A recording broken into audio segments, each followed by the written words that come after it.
waa Pape Ndiaye yaakaar naa ne yow gëm nga démocratie de. kon boo gëmee démocratie moom di nga ma bàyyi man tamit ma wax librement. parce que gëj naa jël parole. te ñëpp jël nañu ñaari yoon sama parole te doo ma dagg. dugalal cinquième damay def analyse bu pertinente. xam nga Desmond Tutu benn boroom xam-xam bu mag dafa ne. si vous êtes neutre devant une situation d'injustice c'est que vous avez choisi d'être du côté de l'oppresseur. loolu c'est très clair. Birima je vais le citer nommément dafa toog wax lu grave ci benn institution bu am doole ci dëkk bi ñu ngay wax la gendarmerie par man je suis un ancien militaire. xam lan mooy armée xam la TTA le règlement des forces. mais nag sóoraale leen ni Birima nekk fi pour défendre boppam. Pape Ndiaye may ma rek man li may wax dama ko assumer. nga ne Adji Sarr dafa dem gendarmerie mu ñëw di am lu muy tuumal Ousmane Sonko ñu ne que demal nga uti ji preuve ci état de droit. état de droit man laay wax de début moom laa wax si laa nekk état de droit légalité devant la loi légalité devant la loi bu fekkoon loolu dafa am bu ko ab Ibrahima Sall waxoon suba ñu woo ko bu ko Malal Tall waxoon suba ñu woo ko un député koo xam ne c'est pas n'importe qui dans ce pays Moustapha Cissé Lo dafa taxaw publiquement devant les médias mu ne drogue bi bëri na ci dëkk bi mu ne ñi ko fiy indi mooy borom daraja yi mais drogue boo xam ne dafay nuire à la santé te moom nee na xam na dafay indi ay agression dafay jur musiba ak jéeya un député de la république wax loolu mais procureur dafa war a yeewu suba woo ko nekk wax ma ñan ñoo ko fii indi sama xel dafay dem ci ñoom Tubay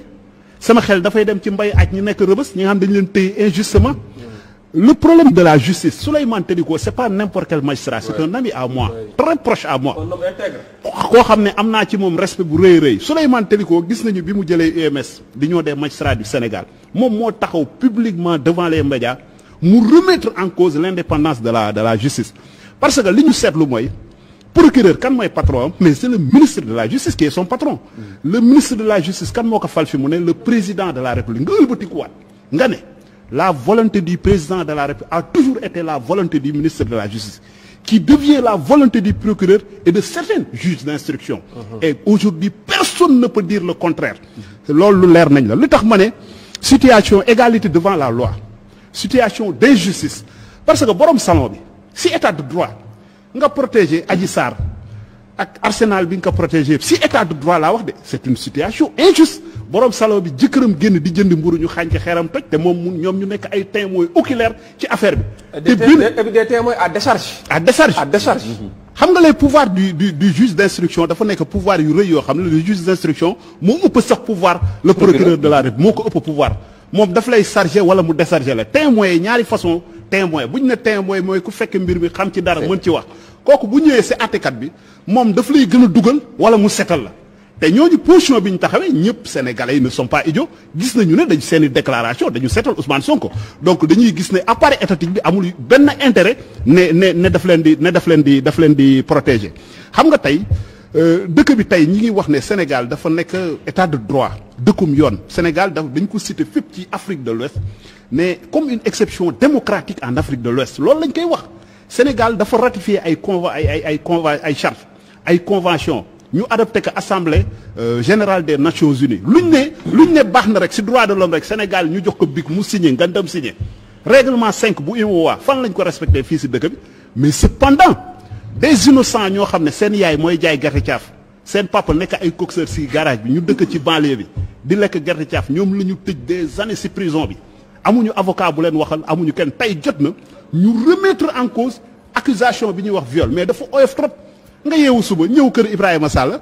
ñëw fa ñëwaat fa làng nga yeewu un bon jour dem ne da nga accuser Ibrahima Sall de viol ñu criminaliser loolu nga xam ne dañ koy yóbbu ci juge d'instruction nga toog di xaar mu am autant de jafe-jafe ñaata nit ñoo nekk dans les prisons sénégalaises je peux citer nommément ici Diadji Sarr qui est de Rufisque comme moi ñëpp xam nañ ko te du ma jug ci di ko citer comme exemple patent doomam bu jigéen laa ne bu mu jur ci gañoom moo yeewu suba nekk yow sama papa yaa ma violé ñu jàpp Diadji Sarr faas la dëkk booru kër xaar mbay waykat yóbbu ko tribunal yóbbu ko kaso ñu di ko àtte Diadji Sarr ne man may génne sama 500000 moo génne 500000 am nee nañ def test ADN bi ñu defee test ADN test yi wane ne moom jurul xale bi Diadji Sarr ne sama doom la baal naa ko loolu exemple patent la Saliou Gueye mi ngi dëkk Tëngéej ci canal bi maa ko jàppale ñaanal ko ndimbal ñu gracier ko mi ngi dëkk Dangu këka giñ viol ba mu ko giñee viol ñun ñu def délégation dem fa famille ku jigéen ki dañ ne nañ leen jox 1 million de francs CFA ñu retirer seen plainte yàlla mi nga xam ne dara tewu ko xale bi juddu kañ doon werante naan Saliou Gueye moo ko tëddee keneen xale bi am doom munroo ak kooku kon yàlla àtte na kon justice divine dafa am ci àdduna nit ñi nañu tiim seen bàmmeel man saa bu may sangu dugg sama du simeeku ba set wicc man pour man fidaawu nañ ma pour man maa ngi sama biir bàmmeel procureur Lamine Coulibaly dee na yàlla na ko yàlla yërëm te yéexañu ko Cheikh Tidiane Diallo dee na yàlla na ko yàlla yërëm te yéexañu ko kon Serigne Bassirou Gueye et les juges d'instruction et le ministre de la justice Malick Sall nañu xam ne fii àdduna neex na de benn juge moo nekk juge boo xam ne yow ma la xiyam caméra am lay teg loo def mu walla ko nga gis ko mais fii juge u àdduna dafay jub donc kon ay fee ñun xamuñu li Ousmane Sonko séq ak gel bi fekkewuñu ko mais am nañu xel te yàlla borom xel yi lay waxal te affaire bu ñëwee ba si la place publique muy Pape Ndiaye di man di mettre ku mu ne da nga koy analyser sa façon nga tirer si ay conclusion dëgg nag yàlla moom moo ko moom mais dëgg bu xeeñee wala mu jib borom xel yi dinañ xam ne dëgg jib na donc kon nañu delloo suñu xel si suñu borom nañu tijji xol yi nañu jàppalante nañu bañ a jaay doole dafa bëri si dëkk bi Pape Ndiaye xoola kaso bi dafa fees ba c'est pas l'appel c'est la vérité kaso bi dafa fees banlieue bi boo demee maire yi dañuy yóbbu añ ba boo demee koñu Malal ay Pikine ay Guédiawaye mais ay oto ay car bu ñu demee ba dëkk bu mel ni Sénégal ñu ne dëkku démocratie ay car Ndiaga Ndiaye di dem si banlieue bi di si yëpp ay añu détenu di ko yóbbu camp pénal ak Rebeuss kon nga xam ne loolu c'est extrêmement grave jeunesse bi ñëpp ñi ngi si prison bi muy nuyu ay Paul ay Mangode ñoo xam ne bu doon état de droit mais ñoom Paul ak ñoom Mangode kenn du ma dagg de damay wax bu doon état de droit moo fi am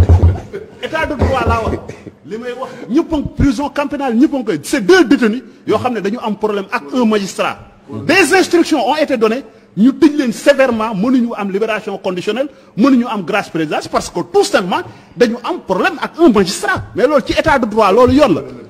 donc ñaata xale Mor Ndiaye mi nekk prison Rebeuss tëdd fa mais le dossier de Cheikh Mbacké Gadiaga mais si état de droit loolu day yoon yow toog nga joxe sa gis-gisu politique ñu jël la yeewu suba kenn porté wu la plainte procureur jël la yóbbu la si kaso bi mais loolu ndax loolu xel nangu do ko ci état de droit